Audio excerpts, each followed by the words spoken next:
Swamiji, I'd like to ask you to begin by talking about why we need a moral compass in education. And as you can see, they've just stepped out for a bit. I think they'll be back soon. Education should make us live life to our full potential. Yeah. First point. Second point, education should make us live life well and more happily. The education what we grew up with, from kindergarten to graduation, didn't even teach us how to handle anger. How to handle? Anger. Of course. And anger is something which we get upset every day. Absolutely. Which is something happening almost most of the time. But we were not taught how to deal with something like anger. Now, the education is incomplete. It is this moral, spiritual values which will guide you how to deal with this. So whether it is anger, whether it is guilt, or whether it is failure, the education did not guide us how to do it, how to learn. We learned how to deal with it outside the schools, but not in the school curriculum. So moral compass is mandatory when it comes to education. Another most important thing for education is the education should help the individual to find one's own swadharma, one's own inner calling. I'll tell you a small anecdote. A person who is artistic by nature joined army. Mismatch. Absolutely. And he was in the army, and one day they were to move from one place to another. So this man joined the army, and the battalion was to move from one place to another. So the regular engineers, civil engineers were not there. So they want someone to do things quickly. So this guy, the chief comes and says, "Is there anyone who can draw? We want a bridge." So this guy gets up saying, I'll draw. And he goes there and he draws a bridge. A nice small wooden bridge. And two children sitting on it with a fishing rod. Butterflies flying all over the place. And a distant rainbow. Very romantic. How beautiful. And he gave this to his chief. He looked. Do you think the chief was asking for that bridge? He said he was taking his army, the troops. So he said, remove all this. So next time he went and he said, take the children off the bridge and show me the bridge. So he made the bridge again, keeping children below the bridge. Everything was the same and the children were below the bridge. The man was more furious. He said, I do not want any children, butterfly, nothing. Just a plain bridge to tell my troops how to cross. Right. So he makes a bridge, plain bridge there. Nothing. No butterflies, no rainbows, nothing. It's just a plain bridge. But below the bridge, in one corner, he put a tomb, two tombs. So the guy looked at the whole thing and he said, what is the tomb? He said, those two children you killed. The two kids which I drew, you killed, they are there in the tomb. That which you are born with, if that doesn't find an expression in your living, then education has failed. So in education, what we really need is swadharma. We should teach our children to identify their inner calling. That should be an opportunity should be created to find that. If that comes, then children grow. They grow up living more happily, living life with their full potential, and more those who have found their swadharma, they live from happiness. Others live for happiness. So education should help you to do this. But of course, it's easier said than done, isn't it? Because the entire society is sort of engineered in a way that success and material success is paramount currently. Yeah. And that is confused with happiness. Huh. So what happens here is we are not guiding. See, when you find your Swadharma, Yeah. you can be materially brilliant. Yeah, there's no reason why you can't. Like, if I have to give you an example, Steve Jobs. Yeah. He found his creativity. Creativity was in him. I mean, Swadharma is not opposing material prosperity. Swadharma probably can help you. And even if you have material prosperity or you don't have material prosperity, like Subramanya Bharati, Right. you would still be happy. That should be provided. It's not against. Perhaps I phrased my question inaccurately. What I meant to say is that what re-engineering in society do you need so that children can find that Swadharma? Because as you said, you don't necessarily find it in schools. Perfect. The kindergarten teachers. Yeah. Is school teachers here? Kindergarten? Anybody? Kindergarten teachers should be paid the highest. Yes. They should be paid the highest. And you should select people of that kind who has that ability to observe child and start noting it down. The primary school teachers should be the next required people. They should observe so that when the child leaves or when the child comes to 8th standard, the report should be like, in 2nd standard, I found this talent in this child. Right. This interest in this child. And I could see that in the pre-KG too. And now it is there even in 6th. There is a continuity. Now that is a field. You should plan your career in that kind. So these teachers have to be good observers, notice and do it. Schools are doing this today. Many schools are doing it and they're forming. What is the child's interest at different stages? This is one change if we can bring in, it'll happen. Because this is moral. You're making a person live well. See, today, unfortunately, moral science, when you say, people think moral science is like, do good, be good. Yeah. Moral science is reclaim your divine. You're born divine, you're divine. You have forgotten, reclaim it. The education should be able to take us there. Right. So, Swadharma has to be compulsorily brought into the education system. I think what I have seen with the new education policy, NEP, because we run schools, I've been checking, that caters to this more or less in helping the child find one's own calling. Yeah. But as you said, you need the right teachers at all levels, not just kindergarten. Yeah. So is it very important that your guru has to be, your GPS has to be a guru?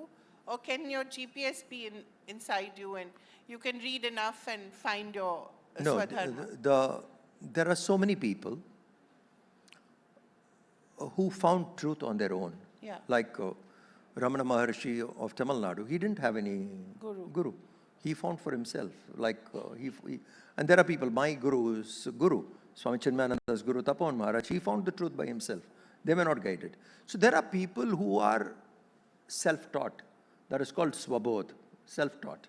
And there are some who needs guidance. So these two types of people will be there. Those who need guidance will seek guidance. Those who have that quest born with it, they'll find it by themselves. I want to take you back to your youth.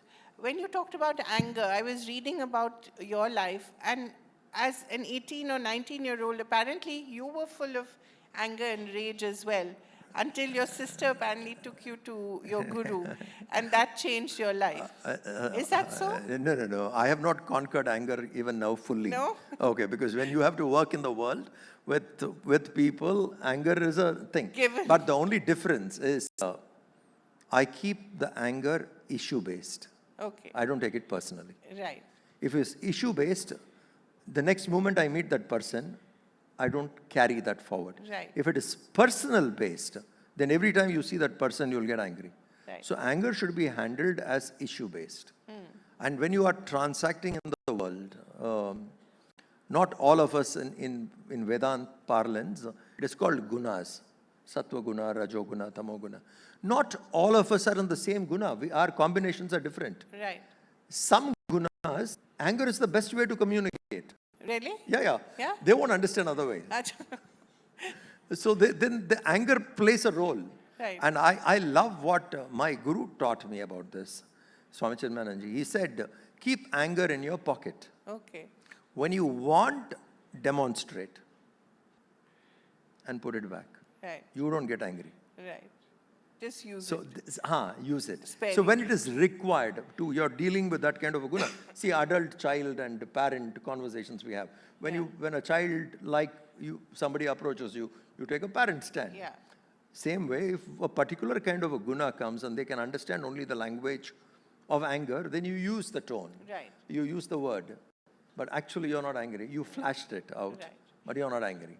So anger, if at all we get angry, it should be issue-based and we should not take it to person. You've talked about the 3 books that all of us must read, the Gita, the Puranas, and the Upanishads and the Brahma Sutra. You've said that those are a must. For any young person, why do you say that they would be a must? See, if a person is seeking the divine, who's on a quest, there are sources for the information. So these 3 books in our culture are called Prasthanatraya. Important books. One is Gita, the Upanishads, and the Brahma Sutra. Gita helps you to live well here. Arjuna was confused, he didn't have confidence, and Krishna taught him, and Arjuna, confusion gone, he regained his confidence. So Gita is a beautiful book, a manual to live here in this world. Upanishad is for the higher. The Upanishad doesn't teach you about living here. Upanishad talks about how you withdraw and you seek the higher. And Brahma Sutras are the final books, the highest books which one reads, to get more clarity in recognizing you are divine, in understanding Tattvamasi, that thou art, or Aham Brahmasmi. These are beautiful sutras. Sutra means aphorism. Right. One word, Mahavakyas. Explanation of that is the Brahma Sutras. So in aphorisms, in one-liners, this is being taught. So these 3 books are the primary books for a seeker who wants to find divinity. Right. And Gita is more practical because it talks to the people how to live here. Right. You know, society has changed, families have changed, their needs have changed. You come across so many people. What are the prime concerns people seem to have now, and how do you address them?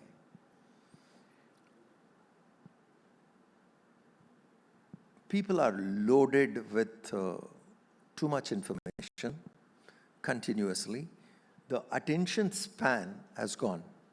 You can't hold anybody's attention beyond 2-3 minutes today. Even when we talk to children, if you're telling a story, they listen to you. The moment story ends and you want to say what is the idea behind the story, they'll turn all over. So, and for anybody, to sit and listen to somebody is also difficult because you keep checking your phone. So every now and then there is too much distractions, too much information. As a result, people are too occupied. The occupation in the head is too much now for what it was earlier. Before stepping in, we were discussing with Ananta Nageswaran and a few others. The word school is a Latin word. Escole. It means leisure. The root is leisure. Is there leisure in schools today? There's not even a free period. So you understand. Yeah. So this loading is too much. That has to slow down. So when people are loaded so much, they're confused. Over information. And if that part of it can be done, and if people realize that I don't have to carry this phone 24/7 or anything which distracts. There is specific time I can use it. If that kind of a self-discipline people do, then probably you'll enjoy a sunrise. You'll see a bird flying and you'll say, oh, that's lovely. Today, people are occupied. You're not able to see celebrate what life has provided. Right. In Tamil, you have this poet, Bharadiyar. Right. He says, Ethanai kodi inbam vaitai iraiva. What a beautiful line. What does it mean? Ethanai Sorry. kodi inbam vaitai iraiva. How many crores of happiness you have manifested? Right. Are we seeing it? The waves in the ocean, or the bird, or even a caterpillar moving. There are many ways to celebrate Appreciate life. Yeah. All those are joys. Right. He says, how many crores you have kept, but we don't have. Right. We are so occupied with something that anything happening in front of us we miss. Yeah. So we have lost the art of celebrating life with And- small things. And celebrating the now. That's it. No, it's occupied. When you're occupied, Right. you're either with the future or with the past. Right. You're hardly there. So we need to tell people, chill, breathe, celebrate what is in front of you. And there are enough things to celebrate. But do you see that happening? Do people listen? Some people do, because they are, I mean, that way I have found in the youth a lot of hope. At least with the people with whom I've been working with. Yeah. There are quite a people saying, I need a break, I need to take time off. Where do you go? They're looking at either the mountains Okay. or by the riverside. Right. So that I have seen, that I want to go and spend some time in a retreat, things like that. So that is a very good sign. What they do with it, they will slowly figure out. But Right. that break they need is important. You need to step back. Right. Because otherwise it's a mad rush which is Right. going on. But that celebrating slowness, leisure, these are all wonderful things. But then people start looking at your bank statement, then their EMIs to pay, their households to run. How do you tell a householder, take a break? No. Breathe. A householder has to understand my priority, my living has to be happy. Yeah. Okay. I'm a householder to be happy. So the person need to realize I need to be happy. Right. So what are the ways by which I can be happy? Money is one of the many. So if I'm happy by 9 methods and money is just one more, then I'm okay with it. If I think money is the only way, bank balance is the only way to be happy, then I'm lost. Right. So basically, it's like we started this conversation with the education didn't even teach us how to handle anger. Exactly. The education never taught us how to live. Where is the knowledge how to live? In the past, Right. we had an education which is called Paravidya and Aparavidya. These are the two terms. Paravidya, Vidya knowledge. Paravidya, supreme knowledge about the absolute. Aparavidya, that which is not absolute. Finite, infinite. Matter, spirit. Education should have a combination of these two. Then we are prepared for life. Just the absolute last question, because I have No. my friend telling me to wrap up. Love. The absence or the underplaying and the lack of importance we are placing on love and compassion in modern life. Very few people love. In today's world, when you see, very, very few people love. To love, you have to be selfless. Yeah. Nobody wants to sacrifice. You have to be selfless. Yeah. Love would naturally mean, to give your best to the beloved. Yeah. That's how love. And your beloved, it doesn't necessarily have to be a beloved. It can be your family or No, your... anything. Anything, to yeah. that which you love. Yeah. If you love, you will not compromise. Right. You will give your best. Yeah. So, but most people actually don't love. They seek different things and mistake sometimes that to be love. So, where selfish interest is there, love cannot find its place. But if you want harmonious living, in any relationship, you need to bring these two facts, love and respect. Right. These two are important. If you want to save a relationship, if you want to cherish a relationship, if you want to, in engaging, you want to be happy, in that case, you need love and respect in that relationship. Only love, the relationship will still survive. Only respect, it can still manage, but it will not be that charming. But if these two are taken away, There's nothing. that will be a hell. Yeah. So we need to guide children. Wonderful. Love and Thank you respect. so much. I wish we had more time with you, but I think whatever little time we've had has been most enlightening. Thank you so much for coming, Most and thank welcome. you so much for doing this. Thank you. Thank you.